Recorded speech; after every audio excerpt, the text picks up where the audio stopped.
Commander साहब आपसे बात शुरू करूंगा। अब क्या क्या विकल्प उपलब्ध हैं, एक रक्षा विशेषज्ञ के नाते आप क्या कहें, क्या आप बता सकते हैं हमको कि इस वक्त भारत के पास सैन्य विकल्पों की क्या श्रृंखला उपलब्ध है, किस ढंग के विकल्प हो सकते हैं? जैसा आज प्रधानमंत्री ने कहा कि हम मिट्टी में मिला देंगे, मिट्टी में मिला देंगे, ऐसी सजा देंगे जो कल्पना से परे होगी। आपकी समझ क्या कहती है, ऐसी सजा क्या हो सकती है? मेरे पास है प्योर पाव भाजी का मसाला, प्योर पाव भाजी मसाला, पाव भाजी को टेस्टी बना डाला, सबका राजा आल प्योर मसाला। अमिताभ जी आर पार की लड़ाई होनी चाहिए। ये प्लेट में उन्होंने पाकिस्तान ने हमें मौका दिया है, पीओके को पीओजे को लेने के लिए कब से बात चल रही है। बीएलए आर्मी पाकिस्तान तोड़ रही है, खैबर पख्तूनख्वा टूट रहा है, आपका सिंध सेपरेशन मूवमेंट चल रही है। सवाल ये है, ये जो मौका दिया है ये बालाकोट जैसा काम नहीं होना चाहिए। 15-16 सिटीज पे इंपॉर्टेंट सेंटर्स पे पैराट्रूपर की स्ट्राइक होनी चाहिए। वेस्ट नौसेना जंगी बेड़ा हमारा जो है, जिससे मैं नौसेना से आता हूँ, पूरा वेस्टर्न कोस्ट उनको ब्लॉकेट कर देना चाहिए। जनाब ये जो मूवमेंट है ये 7 अक्टूबर मूवमेंट है इजराइल वाली। बातों से कहना वो मानते नहीं है कि पाकिस्तान की साख गिर गई है, हंसी आती है। पाकिस्तान की साख क्या है जो गिर गई है? और वो तो कई भुट्टो साहब कह गए क्या 1000 कट्स, हम हिंदुस्तान को 1000 कट्स देंगे। और 71 की लड़ाई के बाद 71 की लड़ाई में मैं लड़ा हूँ, ये पचा नहीं पाए कि हम टूट गए। और टूटे क्यों हैं अमिताभ जी पूछिए, वही कारण अभी चल रहा है, क्यों टूटे हैं? जो हमारे पास तो भारत देश के पास तो भारतीय सेनाएं हैं, अरे पाकिस्तानी सेनाओं के पास तो पाकिस्तान है। कर्नल बनता है, ब्रिगेडियर बनता है, 40 एकड़ जमीन मिलती है, सारे उनके पैसे स्विस बैंक में जाते हैं। तो वो जो चाहते हैं लड़ाई मची रहे और हमारा फौजियों का बच्चा सुलाए, गरीब आदमी पिसता जाए पाकिस्तान का, ये प्रॉब्लम है। तो वो लड़ाई चाहते करेंगे, बांग्लादेश में भी कर रहे हैं। तो ये बात ये है, बात लातों के भूत बातों से नहीं मानते। ठीक बात है, और हम करेंगे नहीं तो मत कर। दीवान साहब अभी रुकना होगा, बाकी मेहमानों को भी बहस में ले आए। लेकिन मैं एक बात कहूं, फिर मौलाना साहब के पास जाऊंगा। मैं आज इस बिंदु को कतई बहस में स्वीकार नहीं करता कि पाकिस्तान में गरीब आदमी का क्या रहा, वो पाकिस्तान जाने, पाकिस्तान के हुक्मरान जाने, हम ना भाई ना। कल से कई लोग ये ड्रामा चला रहे हैं, करीब जी पानी बंद हो जाएगा, खेत सूख जाएगा। आपको धतकर्म करते समय ध्यान नहीं आया कि दंड मिलेगा? गरीब का क्या होगा, अमीर का क्या होगा, मियां मुनीर का क्या होगा, ये हमारी जिम्मेदारी है क्या सोचना? अरे मुनीर अपना जाने। आपने बिल्कुल ठीक है। इसलिए वो विषय खत्म हो गया कि मानवता के आधार पर ये विक्टिम कार्ड अब नहीं चल सकता, न देश में न पाकिस्तान में। पाकिस्तान का विक्टिम कार्ड मंजूर नहीं, और देश के भीतर जो लोग हैं जो विक्टिम कार्ड चलते हैं ऐसे मौकों पर, उनका विक्टिम कार्ड भी मौजूद नहीं। देश की राजनीति के एक बड़े दल के सदर ने कहा, मौलाना साहब, कि आतंकवाद का कोई मजहब नहीं होता। हम पूछ रहे हैं कि गोली तो मजहब पूछ के ही मारी गई, पेंट उतार के देखकर शारीरिक देह की शिनाख्त करके मारी गई, कलमा पढ़वा कर मारी गई। कलमा ने फैसला किया कौन जिंदा रहेगा कौन मारा जाएगा। कलमा ने फैसला किया, एक ने पढ़ लिया वो बच गया, जो नहीं पढ़ पाया वो शूट कर दिया गया। ये ड्रामा अभी भी चल रहा है कि आतंक का कोई धर्म नहीं होता, और बड़े बड़े लोग गंभीर मुद्रा बना के कह रहे आतंक का कोई धर्म नहीं होता। मैं समझ नहीं पा रहा मौलाना साहब, आप तो उलेमा हैं, उलेमाओं के भी उलेमा हैं, उन्होंने भारतीय होने के नाते तो नहीं मारा, हिंदू होने के नाते मारा, वरना तो पेंट उतारने की जरूरत ही नहीं थी, कलमा पढ़वाने की जरूरत ही नहीं थी। फिर आतंक का धर्म क्यों नहीं होता? हम आखिर ये बेईमानी कब तक करेंगे कि आतंक का धर्म नहीं होता? मौलाना साहब देखिए, जो पहलगाम में हुआ है, टूरिस्टों पे हमला नहीं है, ये देश पर हमला है। और जिसकी निंदा, जिसकी जितनी भी निंदा की जाए वो कम है। देखिए सैयद आदिल ने वो आतंकवादियों से वेपन छीनने की कोशिश किया, उसको भी मार दिया गया। आपने सही कहा कि आतंकवाद का कोई मतलब नहीं, मगर ये आतंकवादी ये आतंकवादी नाम पूछ के मार रहे थे। देखिए पाकिस्तान से जो हमारी दुश्मनी है बॉर्डर की, वो बॉर्डर की नहीं है, हमारी संस्कृति की दुश्मनी है। पाकिस्तान नहीं चाहता कि हिंदू और मुसलमान मिलकर के इस देश में रहे। देखिए उरी हुआ, पुलवामा हुआ, पहलगाम हुआ और बहुत सारे हादसे हुए।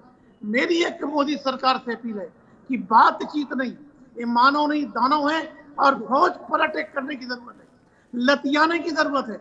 जब तक पाकिस्तान को आप लतियाएंगे नहीं, वहां की फौज को लतियाएंगे नहीं, जब तक ये मसला हल होने वाला नहीं। मैं कहता हूं कि फौज की कमर तोड़ दो। दुनिया में सबसे ताकतवर अगर कोई फौज आज के तारीख में तो भारत की फौज है। बॉर्डर पर हमें अपनी फौज को फ्री हैंड देने की जरूरत है और पाकिस्तान से दो हाथ करने की जरूरत है। जब तक आप पाकिस्तान को नहीं लतियाएंगे, पाकिस्तान सुधरने वाला नहीं। जी मौलाना साहब, 2-3 मेरे पास जो संकेत हैं एक पत्रकार के नाते, उनसे मैं कह सकता हूं कि जो हम चाह रहे हैं, ये जो दीवान साहब ने कही, धरऊ धीर हुई है सुतचारी, एक मानस में चौपाई आती कि थोड़ा धैर्य रखो, 4 बच्चे होंगे एक नहीं। दशरथ से कहा ऋषि ने, क्या त्रिभुवन महिमा विदित तुम्हारी। वही बात मैं कह रहा हूं आपसे, सेना को फ्री हैंड देना चाहिए, पाकिस्तान में करने दे, थोड़ा धैर्य रखिए।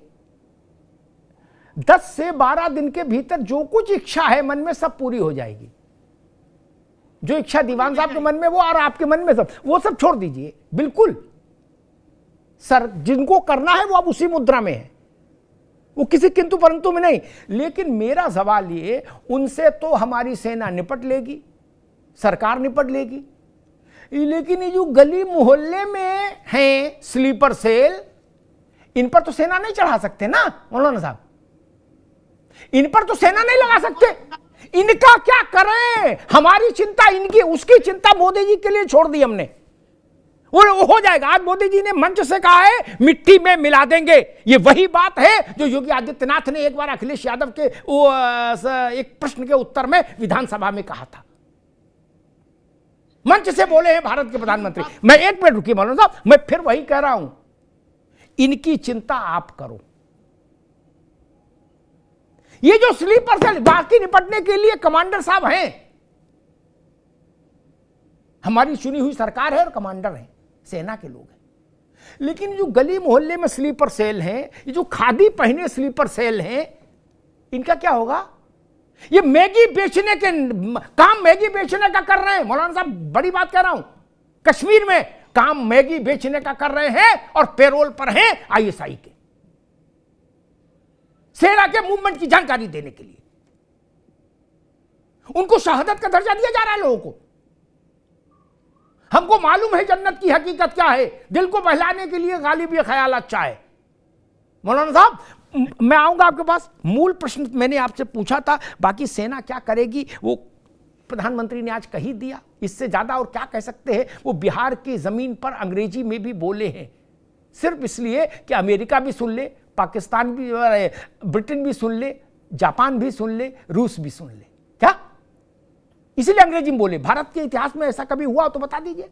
खैर, मेरा आप आलिम थे, मेरा आपसे सिर्फ ये जानना था कि अब हम ये कहना बंद करेंगे कि नहीं कि आतंकवाद का मजहब नहीं होता। आतंकवाद का मजहब है, इससे बड़ा प्रमाण पहलगांव से बड़ा प्रमाण और कहां से आएगा? मैंने सिर्फ ये पूछा था, बाकी सब जो हो रहा है वो होगा ही होगा। अशोक भाई के पास चलते हैं। अशोक जी, यही सवाल आपसे, आतंकवाद का मजहब नहीं होता तो कलमा से फैसला नहीं होता कि कौन जिएगा, कौन आतंक गोली से उड़ा दिया जाएगा। तो पेंट उतरवा के शरीर की शिनाख्त नहीं होती, नहीं। फिर भी हमारे नेता बाज नहीं आते, वो बार बार वही बात दोहराते, आतंकवाद का कोई धर्म नहीं होता। क्यों? हम ये रिटोरिक ये कब बंद करेंगे कहना? अशोक जी। अंता भी देखिए, जो बात लोग कह रहे हैं और ये बात ये कह रहे हैं कि आतंकवाद का कोई धर्म नहीं होता। नहीं, लोग नहीं कह रहे, भारत तो कह रहा आतंकवाद का धर्म होता है। आप देख लीजिए, सामान्य लोगों की प्रतिक्रिया सुन लीजिए। अगर सोशल मीडिया कोई बैरोमीटर है तो उस पर देख लीजिए, 100 लोग अगर बोल रहे हैं तो 100 में 99 कह रहे कि आतंकवाद का एक धर्म है, एक चेहरा है। कौन कह रहा नहीं होता? यही तो सवाल है कि सब कह रहे हैं कि है, लेकिन राजनीति नहीं कह रही। अशोक जी देखिए, राजनीति की बात नहीं, यहाँ पर जो देश की बात है उस देश की बात मैं कर रहा हूँ अमिताभ जी, कि वास्तव में आतंक का देश की बात कह रहे हैं और आतंकवाद का बात कह रहे हैं। अशोक जी जी आतंक और आतंकवाद का, आतंक चाहे जिस लेवल पर फैलाया जाए, वो आतंक फैलाने वाले का कोई जाति धर्म नहीं होता, वो आतंकी होता है। चाहे वो किसी भी धर्म और किसी भी जाति का हो, दैट इज कॉल्ड टेररिस्ट। और ऐसे तमाम नाम, चूंकि ये वो वक्त नहीं है, नहीं तो ऐसे तमाम नाम हैं जो ये साबित करते हैं कि आतंक का कोई धर्म नहीं होता। अच्छा, दूसरी बात मैं आपको बताऊं, मेरी पार्टी, हमारे पास 37 सांसद हैं, हमारे राष्ट्रीय अध्यक्ष जी का खुला ऐलान है कि मोदी सरकार को हमारा पूरा समर्थन है पहलगाम वाले मामले में, कि आप बिहार चुनाव में आप चुनाव प्रचार करने गए मोदी जी, ठीक है, अच्छी बात है। आप लफाजी न करिए, बमबाजी करिए पीओके में, जहां पे आतंकवादियों की शरण स्थली बना है पीओके, उस पीओके में आप बमबाजी करिए। लफाजी की जरूरत नहीं है, लफाजी तो देश सुन ही रहा है जब से बालाकोट पुलवामा वाला मामला चला। अभी हमारे रक्षा विशेषज्ञ साहब ने कहा कि बालाकोट टाइप का नहीं चाहिए, बिल्कुल सही बात, मैं उनकी बातों को समर्थन कर रहा हूं। देश तो तब से सुन रहा है और कुछ घोषणाएं भी हुई। मैं वही रिपोर्ट लेके बैठा था अमिताभ जी, 2016 में एनडीटीवी से बात करते हुए फॉरेन मिनिस्ट्री के स्पोक्स पर्सन ने कहा, amid strain India does not rule out cutting off Indus water to Pakistan. मतलब जो तनाव चल रहा है, हम जो इंडस वाटर मतलब जो सिंधु नदी का जल है, इसको खारिज हम करेंगे, इसकी समझौता नहीं चलेगा। ये बात 2017 में मोदी जी ने भी कहा था, और इन्होंने इकोनॉमिक्स टाइम्स को बोला था मोदी जी ने कि we will route Indus water to Punjab farmer, Pakistan does not have right over it. ये मोदी जी ने बोला था। इसके बाद गडकरी साहब 2019 में बोले थे। ये बात कोई नई नहीं बोल रहा है सरकार। ये जो सिंधु नदी का जल रोकने की बात 3-3 बार सरकार कर चुकी, इसलिए मैं कह रहा हूं कि अभी तक सिंधु नदी का जल रुका नहीं अमिताभ जी।